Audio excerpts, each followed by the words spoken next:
যে আল্লাহ সুবহানাহু ওয়া তাআলা আমাদেরকে কি জন্য লাআল্লাকুম তাত্তাকুন অর্জন করাইতে চায়, কারণ আমাদের সেই সংখ্যায়, আমাদের সেই ঈমানের চেতনায়, সেই বদরের প্রান্তরে 3 গুণ সৈন্যের বিরুদ্ধে দাঁড়িয়ে, অসম শক্তির বিরুদ্ধে দাঁড়িয়ে ইসলামের মধ্যে মুজাহিদরা কি করেছিল, তাদের সর্বশক্তি প্রয়োগ করার মাধ্যমে যেই তাকওয়া অর্জন করার দরকার ছিল সেই তাকওয়া অর্জন করার জন্য আজকে এমন কোনো ব্যক্তি এখানে পাওয়া যাবে না যে 5টি রমজান অতিবাহিত করে নাই, 10টি রমজান অতিবাহিত করে নাই, 30টি রমজান অতিবাহিত করার লোক তো এখানে আছেন, 50টি রমজান অতিবাহিত করা মানুষ এখানে আছেন না।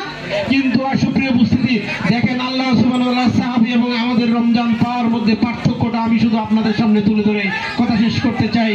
আল্লাহ সুবহানাহু ওয়া তাআলা রমজানের মধ্যেই, তারা 70তম রমজানের মধ্যেই তাকওয়া অর্জন করতে সক্ষম হয়। আমাদের রমজান আমাদের মধ্যে পরিবর্তন আনতে সক্ষম হয় নাই, ঠিক কিনা? আমার মনে হয় সেই সময় আমাদের জন্য সুন্দর হবে যে সময় আমরা আমাদের এই রমজানের পরিবর্তনের মাধ্যমে সংখ্যাগরিষ্ঠর মধ্যে নয়, আমল এবং নৈতিকতার মাধ্যমে আগামী দিনে ইসলামী বিপ্লব ঘটবে।